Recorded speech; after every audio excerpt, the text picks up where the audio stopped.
Finally about to see it. Brexit. What does Brexit mean? For the longest time, we heard Brexit meant Brexit because the Prime Minister also had no clue what Brexit actually meant. But apparently she's come to some agreements with the European Union, and now she is going to sell this to her cabinet, to Parliament, and then to the country itself. Certain parts of the deal begin to leak out. Now, the big part of the deal had to do with the backstop.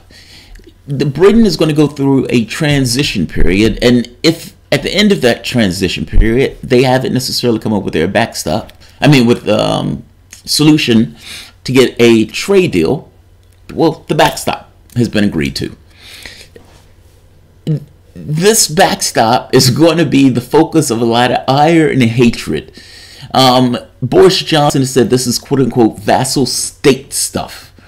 And he's not fully wrong on this, because to some degree Britain loses control of its laws. For example, Britain can't even terminate the backstop by itself. And if Britain, at the end of the backstop, or at the end of a transition period, hasn't come up with a solution, well, the transition period can be extended, keeping Britain in this kind of non-controlling state for even a longer period of time.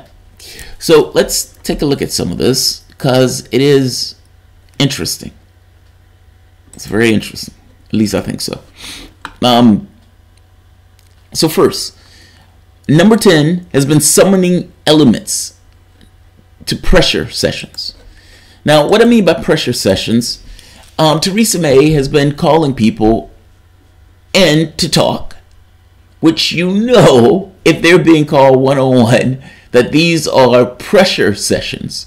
I need you to get behind the Prime Minister and fall in line on this deal. Now, some of the cabinet has already resigned over this, saying that they can't necessarily in good conscience put Britain into the position of a vassal state where it doesn't have control over its own laws. But others, we don't know. So let's get to parts of why they're calling this vassal state stuff. Key elements of the deal begin to leak in the early evening. The UK was understood to have agreed to an independent arbitration committee with a judge when a UK customs backstop can be terminated, comprising an equal number of British and EU representatives plus an independent element.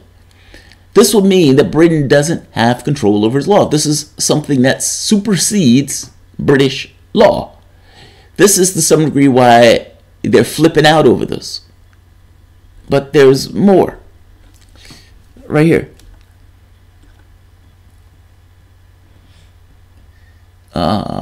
Let me see.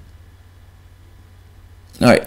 Some details of the deal, however, are filtering through from a secretive tunnel in which both sides have been negotiating. London has to say yes, said an EU official at the heart of the negotiation. Now, the backstop will require the UK to maintain a level playing field with the EU on social and environmental regulations. The negotiations understood to have heavily boosted what that would mean in clear detail.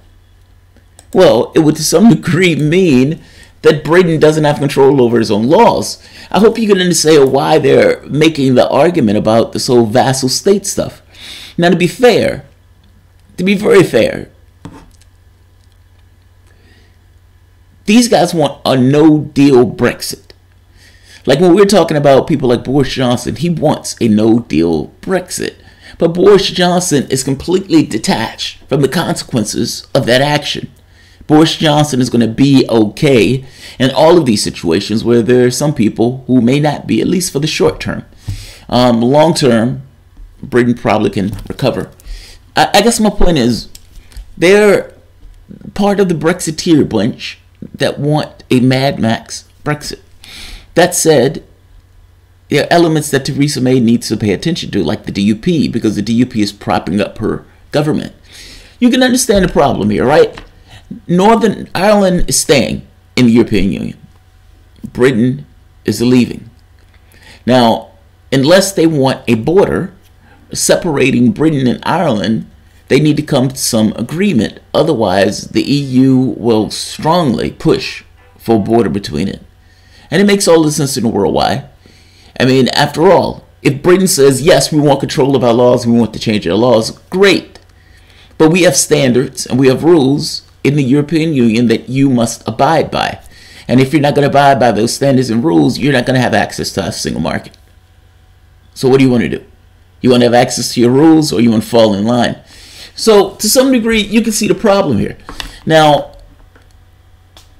Theresa May is trying to walk that tightrope. We're going to see in a very short order on whether or not she's going to be able to do it. But right now, let me give you some quotes from some of the people who are listening to some of the details as it comes through. Let's see. Nigel Dodge, the DUP's Westminster, I just talked about DUP, leader, said the deal was not acceptable if it matched what he had heard in the leaks over the past few days. His unionist party props up to Theresa May's government. We have to see the details of it, but it appears that the UK customs agreement, with deeper implications for Northern Ireland, both on the customs and the single market, and as Jacobs has said, if that means we're taking rules and laws set in Brussels, not in Westminster or Belfast, then that's unacceptable. If we're not controlling our own rules and our own borders, unacceptable. Ian Duncan Smith, when asked if the government days were numbered, said, if this is the case, the answer is almost certainly yes, because they're in real trouble if they're bringing back something that's unacceptable to the party. Boris Johnson, who resigned as foreign secretary, said he believed that the deal was vassal state stuff. He said the UK will be bound by laws over which it had no say, which was utterly unacceptable. Let's keep going, because there's another interesting part to this. Members of Parliament, especially the leaders of the various parties, are looking for more than just a meaningful vote. They want to be able to amend whatever comes out. Meaning not just a yes or no vote in which they have like the meaningful vote of yay or nay, but they want to be able to add amendments. This is not going to fly. Right here, let's start this part. If the cabinet agrees with the plan on Wednesday, the EU expects to hold a special Brexit summit on the 25th of November, with the EU affairs ministers likely to prepare the ground at an extraordinary meeting on the 19th of November. Parliament would then ratify the deal in a keenly anticipated quote-unquote meaningful final vote that will take place in the middle of December. One Westminster source said that could happen on December 10th, following at least 2 days of debate. And right here, on Tuesday, leaders of the 4 opposition parties in Parliament sent a joint letter to the Prime Minister demanding that the meaningful vote be subject to an amendment allowing alternative ideas to be considered. Jeremy Corbyn, the leader of Labour, Ian Blackford, the SNP leader, Vince Cable, the Liberal Democrat leader, and Plaid Cymru, Liz Saville Roberts, have signed a letter demanding the ability to amend, debate, and vote on Brexit withdrawal agreement. The letter said on Tuesday, as a minimum, any motion to this House must include the possibility for amendments to be tabled, with the Speaker able to select multiple amendments to be taken before the main motion. While we recognize that Parliament will have to approve or disapprove any agreement, it would be reckless to present this vote as a take it or leave it without Parliament being able to suggest an alternative. That's not going to fly. I'm sorry, that's not going to fly. Now, I suspect they put that out there knowing that that's not going to fly, but they're putting it out there anyway. Look, you have certain elements that want this to fail, because if this fails, this allows a collapsing of the government. And when the government collapses, there's the belief that there may be a new election. The whole point of Labour is to take the position that they want a new election. Between the Brexiteers and Labour, it's hard to know whether that's going to be enough to collapse the government, especially if you add in the DUP. Let's see. There may be elements of Labour that cross the aisle in order to prop up the Prime Minister government because they hate Jeremy Corbyn just that much. And many of them are in this full belief that they may actually get a new referendum if the government collapses. That's another point. I suspect you may more likely get a new election, not necessarily a referendum. They're not going to countermand the first referendum that took place. You can't just continuously have referendums when you don't get the answer that you like. But the other part, Theresa May worked with the European Union in order to come to a conclusion with this, meaning this deal, whatever this deal is.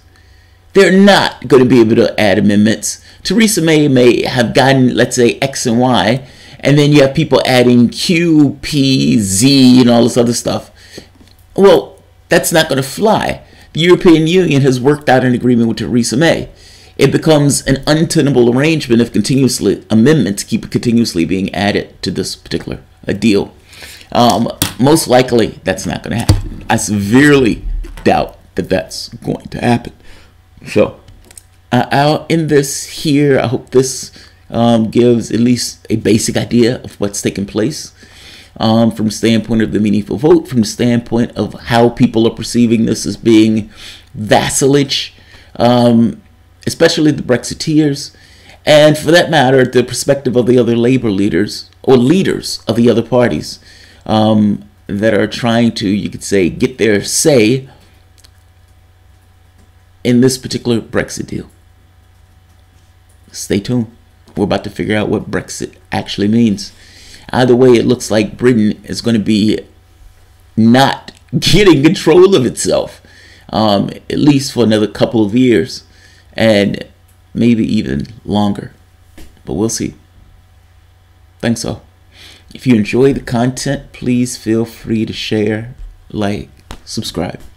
You can always support it through Patreon. Thanks all.